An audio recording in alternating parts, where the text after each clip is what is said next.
Hello, welcome back to my channel. I hope आप सब अच्छे होंगे और पढ़ाई एकदम मज़े में कर रहे होंगे। तो चलिए, हमारा टॉपिक चल रहा था मोस्ट इम्पॉर्टेंट टॉपिक, जो कि टीजीटी इंग्लिश के लिए इम्पॉर्टेंट था, टीजीटी इंग्लिश के लिए। और वो टॉपिक हमारा चल रहा था लिटरेचर की टर्म्स, फॉर्म्स एंड मूवमेंट्स का।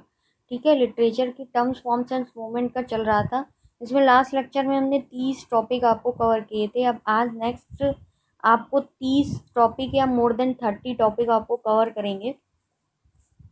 ठीक है, तो चलिए आइए आगे बढ़ते हैं। फिर इसके बाद इसके प्रैक्टिस क्वेश्चन जो होंगे, मोर देन 200 प्रैक्टिस क्वेश्चन तक हम करेंगे। ठीक है, और इस बार बिल्कुल ठान के रहिए कि सीटें तो कम है, लेकिन कोई बात नहीं, जो मेहनत करेगा वो फल भी लेगा। ठीक है, चलिए आइए आगे बढ़ते हैं और पढ़ते हैं 31 क्वेश्चन। क्या है 31? क्या कह रहा है हमारा 31? कह रहा है कैजुरा। क्या कह रहा है? कैजुरी। क्या कह रहा है? कैजुरी। ठीक है, ये क्या होता है? कैजुरी क्या होता है? एक हमारा टर्म ये भी होता है, ध्यान रखिएगा, इसमें कंफ्यूज मत होइएगा। कैजुरा, ये भी एक हमारा टर्म होता है, इसको हम लोग क्या कहते हैं? कैजुरार। ये पढ़ा भी होगा आपने, ये एक ट्रेजेडी का वर्ड है कैजुरा। इसको कहते हैं अ ब्रीक पॉज, अ ब्रीक और पॉज ऑफ लाइन या सेंटेंसेस, ऑफ लाइन या सेंटेंसेस, अ ब्रीक और pause in the middle line of versus. तो जब किसी सेंटेंसेस में हम इसको कैसे जो है दिखाते हैं कैजुरा को, पंचुएशन मार्क लगाकर दिखाते हैं कि हमने किसी भी सेंटेंस के मिड में अगर ब्रेक लिया, तो जो ब्रेक और पॉज होता है लिया जाता है, उसको बोलते हैं कैजुरा। क्या बोलते हैं? कैजुरा। बट हम उसको रिमार्क किसे करते हैं, मतलब उसको वो में समझ में कैसे आता है? आता समझ में ऐसे है कि सेंटेंस में हम क्या करते हैं, वो लगा देते हैं पंचुएशन मार्क, उससे हम इसको रिमार्क करते हैं, तो वो हमारा कैजुरा कहलाता है। बट यहाँ पर एक हमारा वर्ड है कैजुरी। यहाँ पर क्या वर्ड है हमारा? कैजुरी। कैजुर का यूजरी क्या है? It is a style of short informal ऐसे। ऐसे हमारे कितने टाइप से लिखे जाते हैं? ऐसे हमारे दो टाइप से लिखे जाते हैं, एक होता है फॉर्मल टाइप और एक होता है इनफॉर्मल टाइप। एक होता है इनफॉर्मल टाइप। तो जो फॉर्मल टाइप होता है वो रिलेटेड होता है, जो हम कैसे लिखते हैं, जो हम लिखते हैं फॉर्मल वे में, यानी फॉर्मल में जैसे ऑफिशियल लिखते हैं, जैसे ऑफिशियल लिखते हैं। ठीक है, कहीं स्कूल में कोई अप्लीकेशन, स्कूल में कोई हमको ऐसे लिख के देना होता है या लेटर लिख के देना होता है, तो वो स्कूल में भी हम क्या लिख के देते हैं? फॉर्मल ऐसे लिख के देते हैं। ठीक है, ऐसे या लेटर वट एवर। ठीक है, अब बात आती है इनफॉर्मल। इनफॉर्मल में क्या होता है कि हम जैसे अपने घर में लिख के दिया, किसी रिलेटिव को लिख के दिया, ठीक है, वो हमारा इनफॉर्मल वे में आ जाता है। वो हमारा किस में आ जाता है? इनफॉर्मल वे में आ जाता है। तो लेकिन ये जो कैजुरी हम यूज करते हैं, it is a style of short informal ऐसे mostly unknown English speaking word होता है, उसे हम क्या बोलते हैं? कैजुरी बोलते हैं। क्या बोलते हैं? कैजुरी। ठीक है, नेक्स्ट आता है कैरोल। तो ये वर्ड आपने पढ़ा होगा, क्रिश्चियन जो लोग होते हैं ना, उनका रिलीजियस सॉन्ग होता है और संग एट क्रिसमस, जो क्रिसमस में गाते हैं उसको कैरोल बोलते हैं। उसको क्या बोलते हैं? कैरोल। जो Christmas Christian religious song sung on Christmas, sung at Christmas, Christian religious song sung at Christmas is called carol। ठीक है, नेक्स्ट हमारा वर्ड आता है सेल्टिक। सेल्टिक क्या होता है? हम लोगों ने कभी पढ़ा होगा, it is connected with the Celts और दियर लैंग्वेज। शेल्ट से क्या थी? सेल्ट से क्या थी? जब हमारा इंग्लिश लिटरेचर स्टार्ट होता है ना, तो उसमें एक तरीके की, जैसे एक फ्रेंच फ्रेंच, लैटिन और ग्रीक, ये सारी हमारी लैंग्वेजेस हैं। और ये सब लाए कौन से लोग? यही ग्रीक लोग लाए, फ्रेंच लोग लाए। वैसे ही एक सेल्ट था, शेल्ट, और एक कोई था जिनको हरा करके ही हम लोगों ने ब्रिटन्स ब्रिटन्स का इस्टेब्लिशमेंट किया था, फाउंडेशन किया था ब्रिटन्स का। तो फिर इनको इसका नाम भी करेक्ट कर दिया गया था और ब्रिटेन कहा जाने लगा था। क्या कहने जाने लगा था? ब्रिटेन कहा जाने लगा था। तो शल्ट एक समुदाय था जिसको हम लोग शल्ट्स कहते थे, और उन्हीं की लैंग्वेज को हम लोग सेल्टिक बोलते हैं। कहना यही जा रहा है, it is connected with the Celts और their language. It is an Irish phenomenon. ये क्या है? इरिस फिनोमिनन है, इसको सेल्टिक बोलते हैं। तो कैजुरी बोले कि इनफॉर्मल एशे में शॉर्ट एक स्टाइल है जो कि शॉर्ट इनफॉर्मल एशे में it is a style of short informal essay. Carol Christian religious song sung at Christmas. Celtic it is connected with the Celts of their languages. Next हमारा एक term आता है catharsis. It is very important, very important. Catharsis, catharsis क्या होता है? ये हमारा क्या होता है? ये हमारी ट्रेजिडी से रिलेटेड एक टर्म है। ट्रेजिडी से रिलेटेड एक टर्म है कैथारिसिस। ये कैसा टर्म है? ये है it is a process of releasing strong feeling through play aroused by the action of tragic hero. जो हमारा ट्रेजिक हीरो एक्शन देता है और उसमें हमारे जो इंस्टिंक्ट्स होते हैं, मतलब अंदर की भावनाओं हैं, उनको जगाता है, अराउज करता है। फिर हम अपने सारे इमोशंस क्या होते हैं, रो करके, गा करके, कैसे भी इमोशंस होते हैं वो रिलीज कर देते हैं। जैसे सपोज दैट समझिए कि मान लीजिए कोई एग्जाम है, हमने 2-3 बार दिया, हम क्वालिफाई नहीं हो पा रहे हैं और मेरे अंदर मन में सब भरता चला जा रहा है।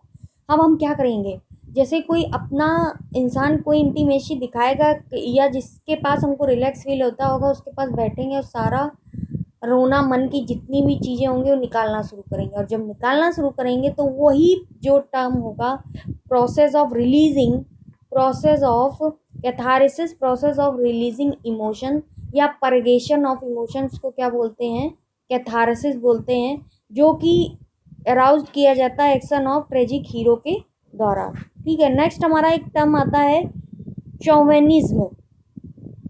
It is an unreasonable and aggressive belief that your own country is better than all others.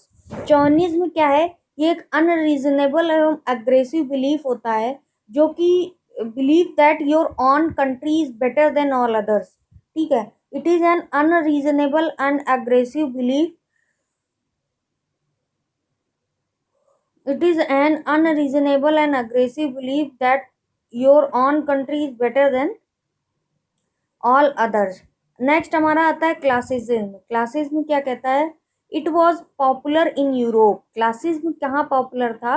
Europe में पॉपुलर था। In which century? In the 18th century. ये ध्यान रखिएगा, क्लासिज्म जो है वो हमारा पॉपुलर कब था? 18th सेंचुरी में पॉपुलर था। क्लासिज्म कौन कब पॉपुलर था? 18th सेंचुरी में क्लासिज्म जो है वो पॉपुलर था। It is a style of art and literature. ये क्या है? It is a style of art and literature that is simple and elegant based on the style of ancient Greece and Rome.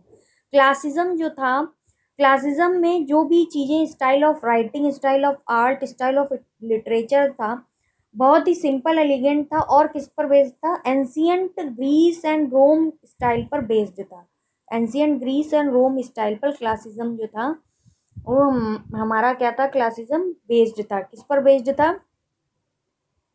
Ancient Greece and Rome style पर based था। 18th century में आया था। It was popular in Europe in the 18th century. Classicism कब popular था? It was popular in the Europe in the 18th century, and it is based upon it is based on the style of ancient Greece and Rome. ठीक है, तो इसमें जो भी it is a style of art literature that is simple and elegant and is based on the style of ancient Greece and Rome में based थी। और 18th century में क्लासिज्म पॉपुलर था यूरोप में। ठीक है, चलिए move to next, drama. The form of the composition design for performance in the theatre. जो चीज़ थिएटर में ड्रामा परफॉर्म किया जाता था, ड्रामा जो है परफॉर्म किया जाता था कहाँ पर?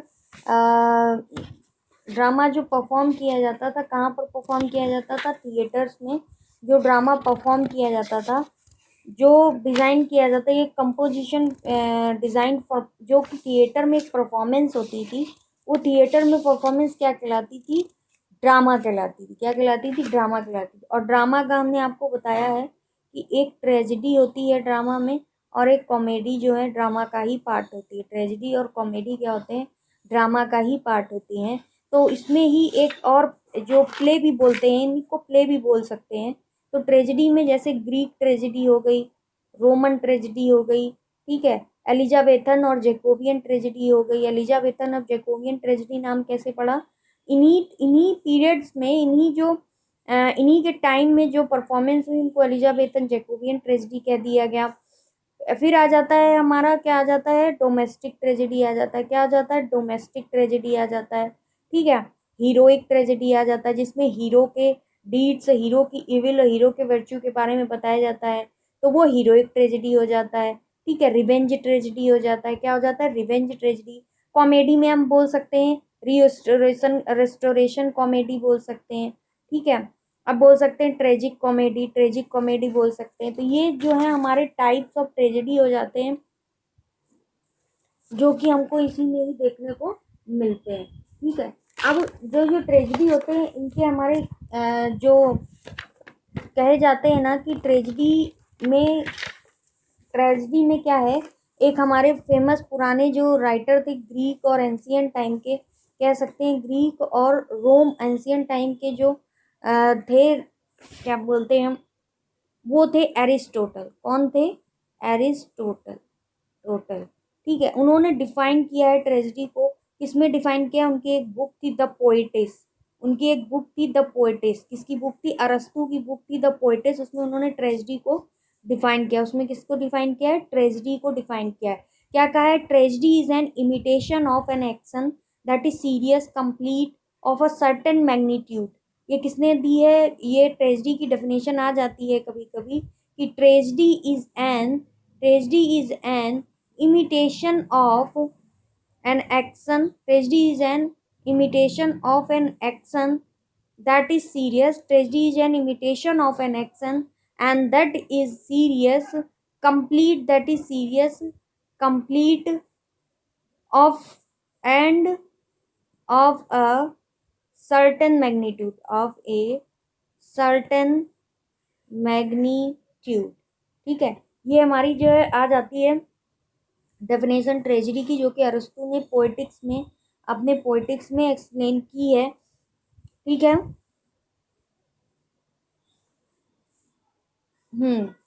ठीक है। अब इन्होंने अपनी जो ट्रेजेडी है उसमें और क्या क्या बताया है, उसमें बताया है dramatic structure, plot, exposition, conflict, climax को, climax turning point in the action of the play होता है, क्लाइमेक्स इसको बोलते हैं, जो टर्निंग पॉइंट होता है प्ले का, turning point in the action of a play, that is climax. Resolution, मतलब जो भी in action of solving of problem या डिस्प्यूट को सॉल्व करने वाले, कंट्रोवर्शियल मैटर को सॉल्व करने वाला मैटर रिजोल्यूशन कहलाता है। Beat, objective, obstacle, resolution in tragedies known as catastrophe and in comedy known as denouement. ठीक है। ये पॉइंट ध्यान रखने वाला है कि ये जो हमारा एक टर्म है, इसमें बता देते हैं, एक हमारा एक टर्म है जिसको हम लोग क्या कहते हैं, रिजोल्यूशन, जिसको हम लोग क्या कहते हैं, टर्म है हमारा जिसको हम लोग कह देते हैं रिजोल्यूशन। ये किसका टर्म है, ये हमारा टर्म हो जाता है,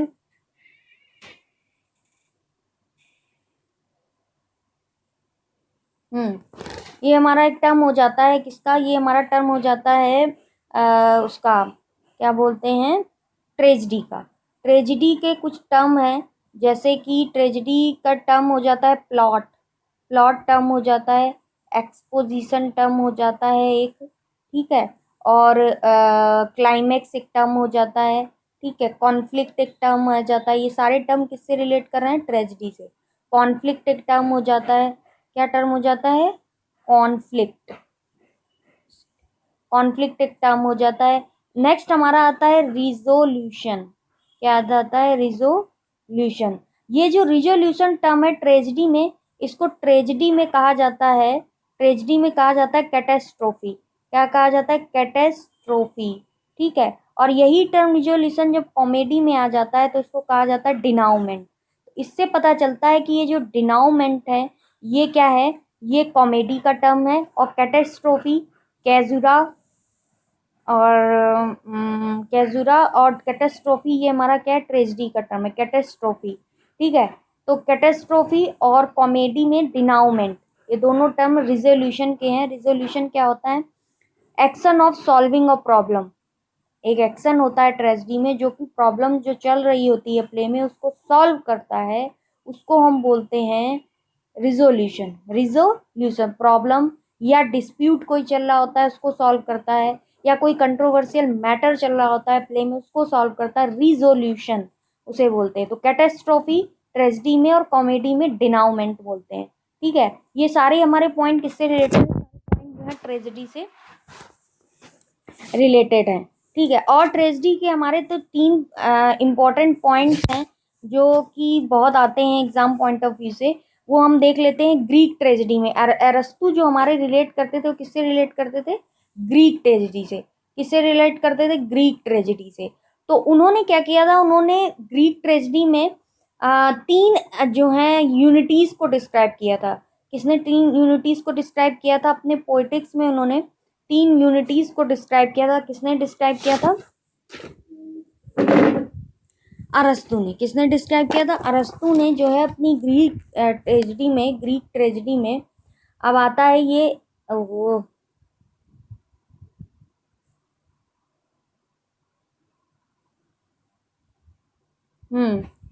हम ये लिखते हैं, ये जो हमारी ग्रीक ट्रेजेडी है, ग्रीक ट्रेजेडी, इसमें एक फेमस जो हमारे इन दिस ट्रेजेडी में क्या होता था? Main character protagonist makes an error of judgement and falls from his grace. ठीक है, जैसे एक mythology conflict suffering from catharsis also shown in this drama. ठीक है, और अरस्तु ने तीन यूनिटीज यूज की थी। यूनिटी ऑफ एक्शन क्या यूज किया था? यूनिटी ऑफ एक्शन को दिखाया था इसमें, unity of action. Unity of place को इसमें दिखाया था, और यूनिटी ऑफ टाइम किसको दिखाया था? Unity of place, unity of time को दिखाया था। अरस्तु ने तीन की एलिमेंट्स जो हैं बताए थे, डिफाइन किए थे किसके? ट्रेजेडी के। अब ध्यान दीजिएगा, तीन की एलिमेंट्स हैं जो अरस्तु ने डिफाइन किए थे। पूछा जा सकता है ये किससे रिलेटेड टर्म है? किसने डिफाइन किए थे? अरस्तु ने डिफाइन किए थे। किसने? अरस्तु ने डिफाइन किए थे। तीन की एलिमेंट्स हैं ट्रेजेडी के, ध्यान रखिएगा। तीन की एलिमेंट्स है, first element, second and third animals, it is related to tragedy. It is related to tragedy. और वो कौन से? हमर्शिया एक टर्म है। एक है एनाग्नोरिसिस, एक है एनाग्नोरिसिस हमर्शिया, और एक है पेरीपेटिया। एक क्या है? पेरीपेटिया। एक है पेरीपेटिया। ये तीनों टर्म रिलेट करते हैं ट्रेजेडी से। कैथारसिस भी रिलेट करता है ट्रेजेडी से। ये हमर्शिया, एनाग्रोसिस, ये लास्ट टीजीटी जो 2021 में हुआ था उसमें टर्म आया था, एनाग्नोरिसिस और पेरीपेटिया। एनाग्नोरिसिस और पेरीपेटिया, हमर्शिया, एनाग्नोरिसिस और पेरीपेटिया, ये तीन की एलिमेंट्स हैं। किसने? अरिस्टो ने डिफाइन किए हैं। और अरिस्टो की जो ट्रेजेडी थी उसमें सिक्स मेन एलिमेंट्स होते थे। सिक्स मेन एलिमेंट्स किससे? अरिस्टो के। कौन कौन से होते थे? प्लॉट होता था, और करेक्टर होता था, डिक्शन, प्लॉट होता था, करेक्टर होता था, और डिक्शन होता था। डिक्शन, थॉट होता था, स्पेक्टिकल्स मतलब जो ऑडियंस होती थी, स्पेक्टिकल्स वो होते थे। ठीक है, और क्या होता था? सॉन्ग होता था। ठीक है, which of the first two are primary? ये जो है first two are primary, plot और करेक्टर। कौन से दो प्राइमरी हैं? प्लॉट और करेक्टर, क्योंकि शेक्सपियर ने जस्ट अपोजिट कहा है। शेक्सपियर ने अपनी ट्रेजेडी में करेक्टर को प्राइमरी माना है। किसको प्राइमरी माना है? करेक्टर को। प्लॉट को सेकेंडरी माना है। बट अरस्तु ने अपनी ग्रीक ट्रेजेडी में एक पोएटिक्स अपनी एक बुक लिखी थी, उसमें ये सब चीज़ें डिफाइन की है कि ट्रेजेडी के तीन की एलिमेंट्स होते हैं, हमर्शिया, पेरिपेटिया और एनाग्रोसिस। ठीक है, और तीन unity of time, action and place को डिफाइन किया है। Unity of time, unity of action, place और टाइम को डिफाइन किया है। सिक्स मेन एलिमेंट्स ट्रेजेडी के दिए, प्लॉट, करेक्टर, डिक्शन, थॉट, स्पेक्सल और सॉन्ग। और दो प्राइमरी हैं, वो बहुत इंपॉर्टेंट है, प्लॉट और करेक्टर। ठीक है, अब जैसे फेमस ग्रीक ट्रेजेडीज है सोफोकल्स। क्या है फेमस ग्रीक ट्रेजेडीज जो है? आई होप ये क्लियर हो गया होगा। तो अब आते हैं नेक्स्ट फेमस जो ग्रीक ट्रेजेडीज है, नाम सुना होगा आपने, सोफोसेल्स, सोफोसेल्स, ठीक है, एस एस्चाइलस, जो पुराने मतलब मतलब इसके बाद जो 15-16 सेंचुरी में राइटर्स हुए थे, उन्होंने इन्हीं को सोर्स मानकर अपने प्ले में, अपने वर्क में कुछ ना कुछ डिफाइन किया है, सोर्स यही है। तो ये फेमस ग्रीक ट्रेजेडीज हो गई। पॉपुलर प्लेस जो ओडिपस रेक्स, अब जैसे शेक्सपियर ने बहुत सारे कुछ अपने प्ले इन दोनों से रिलेट करके लिखे हैं, और जो क्या बोलते हैं, मिल्टन ने भी कुछ इन्हीं से रिलेट करके भी लिखा हुआ है। सोर्स इन्हीं प्ले को बनाया है। मोस्ट जो पॉपुलर प्ले हैं जैसे ओडिपस, ये भी सोर्स बनाया है किसने, क्या बोलते हैं, ये भी सोर्स बनाया है, किसने बनाया है, किसी एक प्ले का सोर्स इसको भी बनाया है विलियम शेक्सपियर ने, ठीक है। और परफेक्ट ट्रेजेडी जो थी वो सोफोसेल्स थी। परफेक्ट ट्रेजेडी कौन सी थी, सोफोसेल्स थी। तो ये हमारी ग्रीक ट्रेजेडी हो गई। अब बात आती है Roman tragedy. Roman plays are considered revenge tragedies which are adopted by Elizabethan and Jacobean, ठीक है। तो ये फेमस जो रोमन प्लेराइट थी वो थी सिनिका। सिनिका जो है रोमन ट्रेजेडी थी, फेमस रोमन ट्रेजेडी क्या कही जाएगी, फेमस रोमन ट्रेजेडी कही जाएगी सिनेका। रोमन ट्रेजेडी थी फेमस, सिनेका, ठीक है। अब आता है रिवेंज ट्रेजेडी। तो Jacobian tragedy, tragedy of blood. Revenge tragedy क्या होता है, रिवेंज जैसे शेक्सपियर का जो हैमलेट था वो रिवेंज लेने के लिए था। हैमलेट को पता चलता है, 3 गोस्ट आते हैं हैमलेट को, कहते हैं कि तुम्हारे पिताजी को तुम्हारे जो क्लॉडियस चाचा है उन्होंने मारा था। फिर वो रिवेंज लेना शुरू करता है और लास्ट में सब मर जाते हैं। फिर जो नॉर्वे का राजकुमार होता है फॉल स्टॉप, वो वहाँ का डेनमार्क का ड्यूक बनता है। तो इस तरीके से रिवेंज ट्रेजेडी भी दिखाई गई है। अब बात करते हैं, एक हमारा बहुत अच्छा सा टर्म है जो हम आई थिंक पढ़ेंगे भी अपने उसमें। चलिए पहले भी अगर पढ़ लेते हैं, morality play, mystery play. Mystery play ये बहुत बेहतरीन टर्म है, मिस्ट्री प्ले, मिरेकल प्ले, ठीक है। और एक हमारा टर्म है मोरालिटी प्ले। तो ये मोरालिटी प्ले तो समझना आसान है क्योंकि नाम से ही पता चल रहा है कि ये बात करेगा मोरालिटी की। किसकी बात करेगा, मोरालिटी की बात करेगा, इसलिए ये तो समझना आसान है। और इसको जो मोरालिटी की बात करते हैं उनको एलिगोरिकल भी कहते हैं, क्योंकि एलिगोरिकल या एलिगोरी किसको कहते हैं, जो फेबल हो और जो मोरालिटी की बात करे वो एलिगोरी होती है। तो ये एलिगोरिकल ड्रामा भी इसको कह सकते हैं। यूरोप का फेमस ड्रामा था allegorical in during to 15 and 16 century. 15 to 16 century में बहुत फेमस था, जबकि हमारा क्लासिज्म जो है 16 सेंचुरी में 18 सेंचुरी में बहुत पॉपुलर हुआ था, ठीक है, ठीक है। तो अब ये क्या था, मिस्ट्री प्ले क्या था, मिस्ट्री प्ले जो बेस्ड था वो हमारा किस पे बेस्ड था, मिस्ट्री प्ले जो था medieval drama based on medieval. Mystery play जो है medieval medieval drama based on structural incident, जैसे कि फ्लड हो जाए, कहीं पर फ्लड हो जाए और एपिडेमिक आ जाती थी, लाइफ और डेथ, ये सब क्या होते थे, मिस्ट्री होती थी, पता नहीं होते थे कब हो सकते हैं कब नहीं। तो मेडिवल ड्रामा में ये सारी चीज़ें रिफ्लेक्ट की जाती थी, उनको मिस्ट्री प्ले कहा जाता था। उनको क्या कहा जाता, मिस्ट्री प्ले। अब बात आती है मिरेकल प्ले की। तो ये जो हमारे मिरेकल प्ले को ऑल्सो कहा जाता है सेंट्स प्ले, यानी जो साधु संत हमारे होते थे उनको वो रिलेट कर, उनकी लाइफ के बारे में बताना, वो सारा कुछ मिरेकल प्ले से रिलेट करता था। 3 principal kind of vernacular drama, European Middle Ages, ठीक है। मिरेकल प्ले क्या प्रेजेंट करता था, रियल और fictitious account of the life, miracles and martyrdom of a saint. तो मिरेकल जो होता था उस सेंट लाइफ से रिलेट करता था, उसमें रियल इवेंट्स जो है, रियल अकाउंट ऑफ लाइफ को एक्सप्लेन किया जाता था। मेडिवल ड्रामा में फ्लड, लाइफ, डेथ के बारे में मिस्ट्री प्ले में बताया जाता था।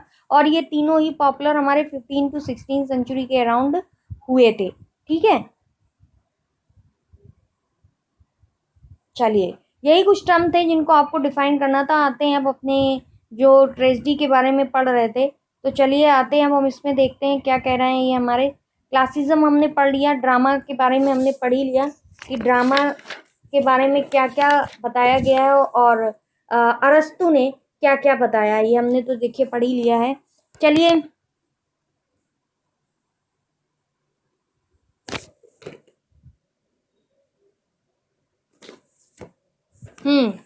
अब हम आते हैं, देखते हैं नेक्स्ट, पोएटिक ड्रामा। नेक्स्ट हमारा क्या है, पोएटिक ड्रामा।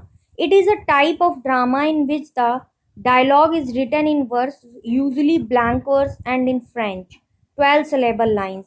ठीक है, तो 12 syllable लाइन्स का हमने एक कल टर्म पढ़ा था जो कि पहले ही यूज किया जाता था। पहले अलेक्जेंड्राइन जो 12 syllable होते थे, बिफोर मार्लो और शेक्सपियर से पहले ये यूज किया जाता था अलेक्जेंड्राइन, जिसमें 12 syllables होते थे। 12 syllables होते थे। तो पोएटिक ड्रामा में भी क्या है, एक टाइप ऑफ ड्रामा है ना। और इसके डायलॉग जो रिटन किए जाते हैं वो ब्लैंक वर्स में होते हैं, यूजली इन वर्स यानी ब्लैंक वर्स में, फ्रेंच में और इन फ्रेंच में। पोएटिक ड्रामा में it is a type of drama and it is written mostly in blank verse and in French, 12 syllable lines. ठीक है, तो ये टर्म्स केवल इतना ही ध्यान रखना है। नेक्स्ट आते हैं सेंटिमेंटल ड्रामा। नेक्स्ट हमारा क्या है, सेंटिमेंटल ड्रामा और comedy of drama of sensibility. This is a simplistic form of comedy extolling the virtue of family life with stress on how goodness is rewarded. So that is a sentimental drama and it has explained through sentiment। Overall यही है। Next आते हैं heroic drama.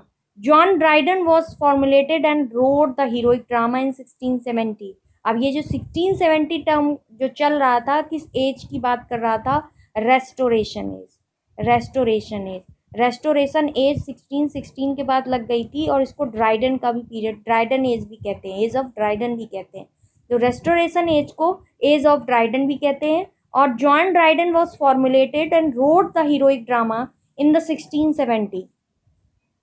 Heroic drama is a type of play popular during the Restoration period in England।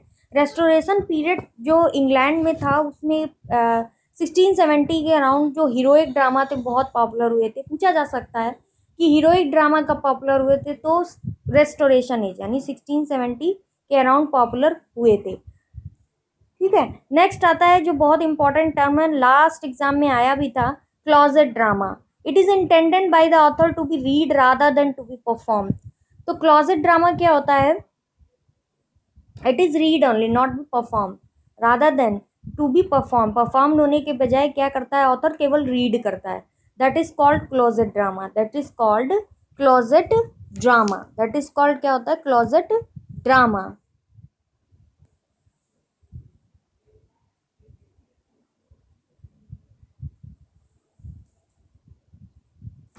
ठीक है, अब आता है next Cockney school. क्या टर्म है, Cockney school. The Cockney school refers to the group of Cockney poet of 19th century. Cockney school जो है ध्यान रखना है 19th सेंचुरी का टर्म था। हमने एक टर्म पढ़ा था क्लासिज्म। क्लासिज्म जो टर्म था it is based on Greek and Rome literature and उसमें आर्ट और लिटरेचर का स्टाइल जो है, मतलब it has performed art literature style. It is a style of art literature that is elegant and simple and based on the Greek and Rome style। यानी कि ancient Greece and Rome style पर classicism based था और ये popular क्या हुआ था, Europe में 16th सेंचुरी के अराउंड बहुत पॉपुलर हुआ था क्लासिज्म। अब बात आती है कॉकनी स्कूल। तो cockney school term it is popular in 19th century around. ठीक है, its primary target was Leigh Hunt but included Keats and Hazlitt. तो कॉकनी स्कूल के जो मोस्ट जो मतलब कि राइटर पूछ लिए जाते हैं, ध्यान रखिएगा, ली हंट जो है मोस्ट पॉपुलर हैं, first and second Keats, and Keats के साथ ही हमारे थर्ड आ जाते हैं हजलीफ। कौन आ जाता है, हजलीफ आ जाता है। ठीक है, the term was an attack on the class, attack on the class background of the author and their aspiration to the highest level of the literature। इस टर्म में अटैक किया जाता था जो क्लास थी, बैकग्राउंड था, ऑथर का background class था, उस पर अटैक किया जाता था। किसमें, कॉकनी स्कूल में। क्या किया जाता था, कॉकनी स्कूल में जो ऑथर्स के बैकग्राउंड्स होते थे, ऑथर्स के जो बैकग्राउंड्स होते थे उन पर अटैक किया जाता था। किस पर अटैक किया जाता था, जो ऑथर्स के हमारे बैकग्राउंड्स होते थे उस पर अटैक किया जाता था, ऑथर्स के जो हमारे बैकग्राउंड होते थे उस पर अटैक किया जाता था। और ये 19th सेंचुरी का फेमस टर्म है। 19th सेंचुरी का क्या है, ये फेमस टर्म है 19th सेंचुरी का। और ली हंट, कीट्स और विलियम हजलीथ इससे रिलेटेड हैं। कौन रिलेटेड है? ली हंट, कीट्स एंड हजलीथ इससे रिलेटेड है। इससे कॉकनी स्कूल से, ठीक है। कौन रिलेटेड है? Leigh Hunt, repeat again, Leigh Hunt, Keats and Hazlitt. और इसमें क्या डिफाइन किया गया? The term was attack on the class background of author. इस पर अटैक किया जाता था, जो क्लास बैकग्राउंड होता था ऑथर का, उस पर अटैक किया जाता था। आई होप इतनी बार बोलने के बाद तो माइंड में जो है फिट हो जाना चाहिए। इतनी बार बोलने के बाद क्या होना चाहिए? माइंड में तो फिट हो ही जाना चाहिए। कि अभी तक नहीं हुआ है फिट? बताइए।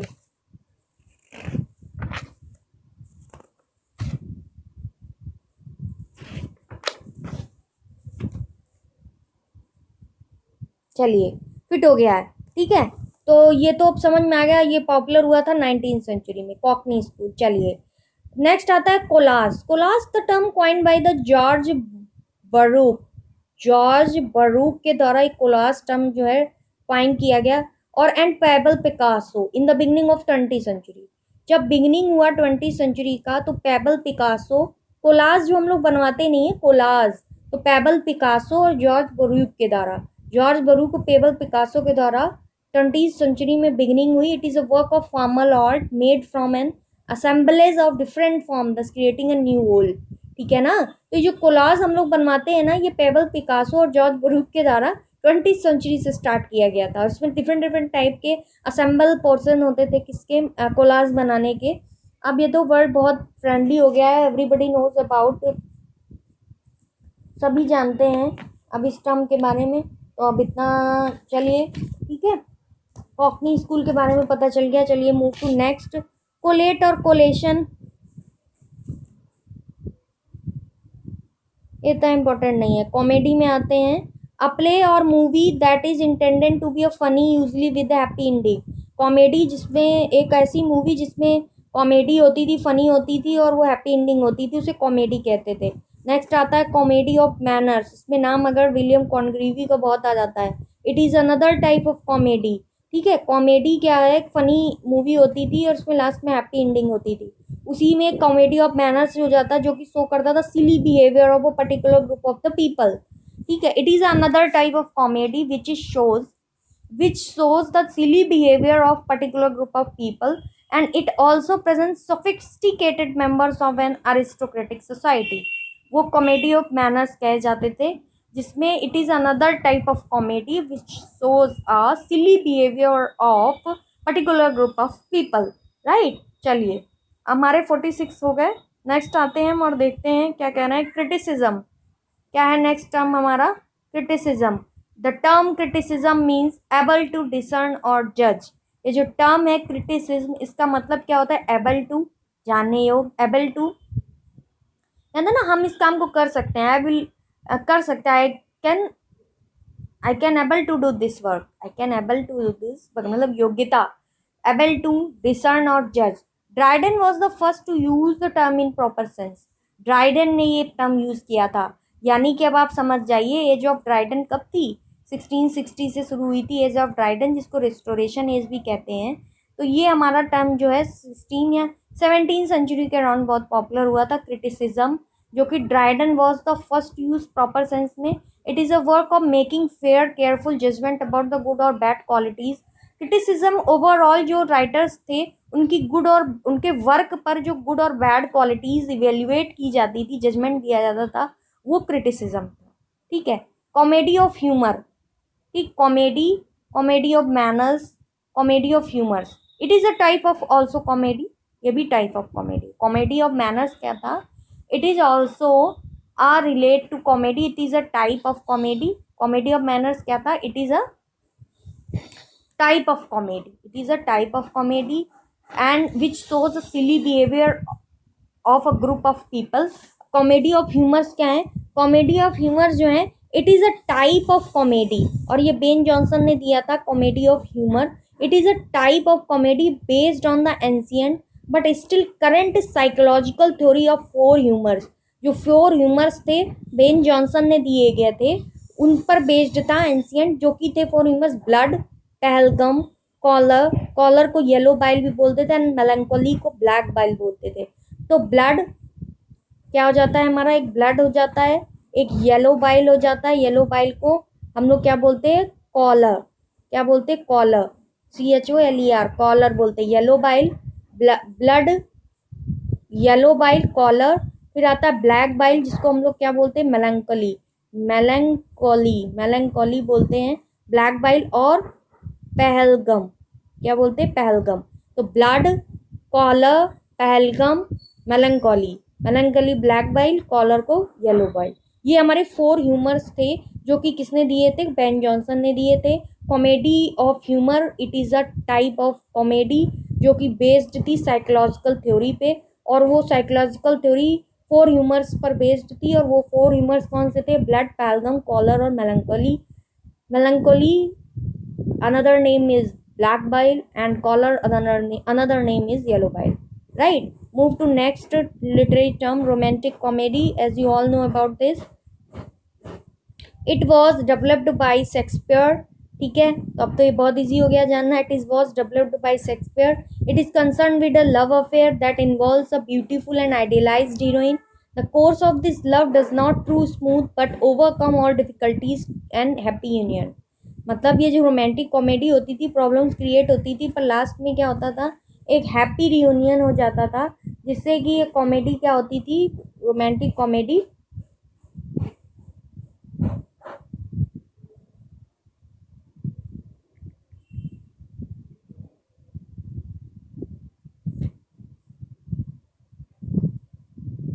ठीक है।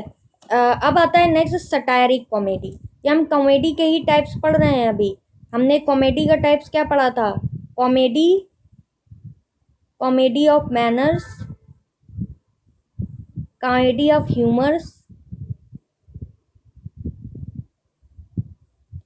और रोमांटिक कॉमेडी, ठीक है। अब ये पढ़ रहे हैं सटायरिक comedy. It attack on disorder of society by making ridiculous and the violator of its standard of moral and manners, ठीक है।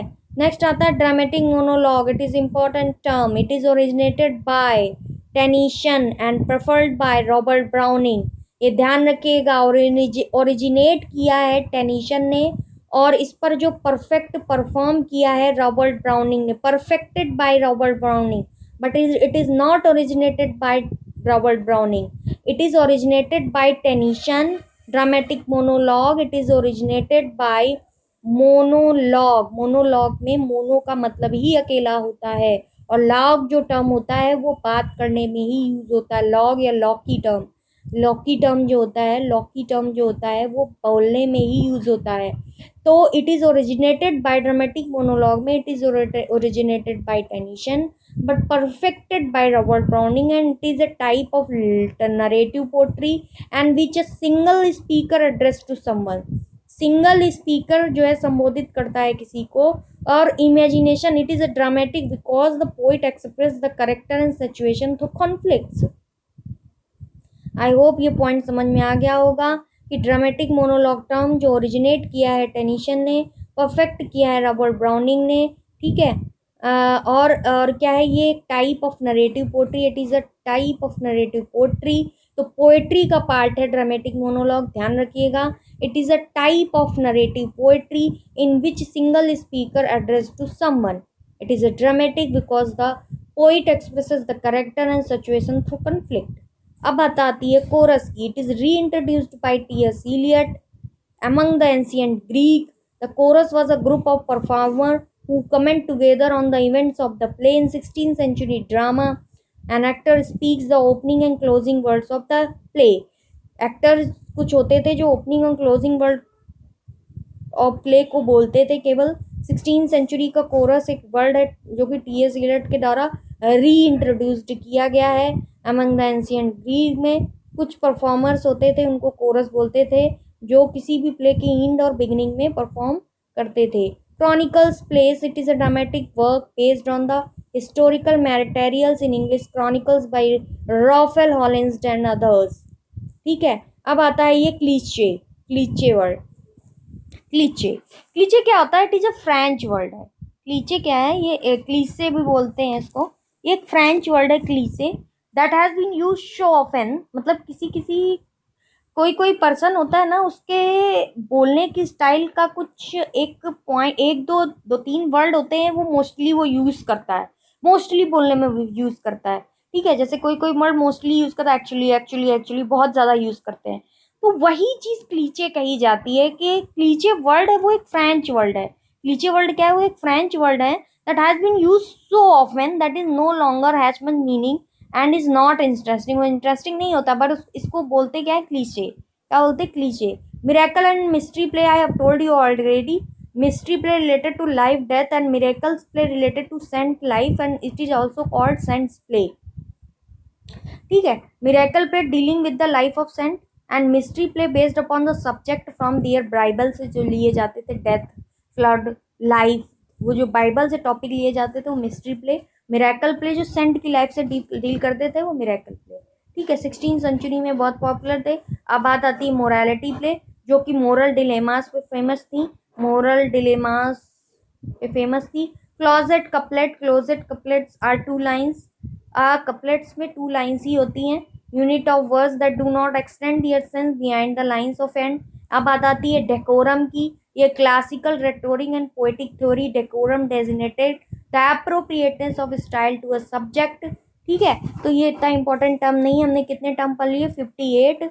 दो टर्म और पढ़ते हैं आज का। ओहो बड़ा ब्लर है ये तो, कैसे समझ में आएगा? आ जाएगा समझ में?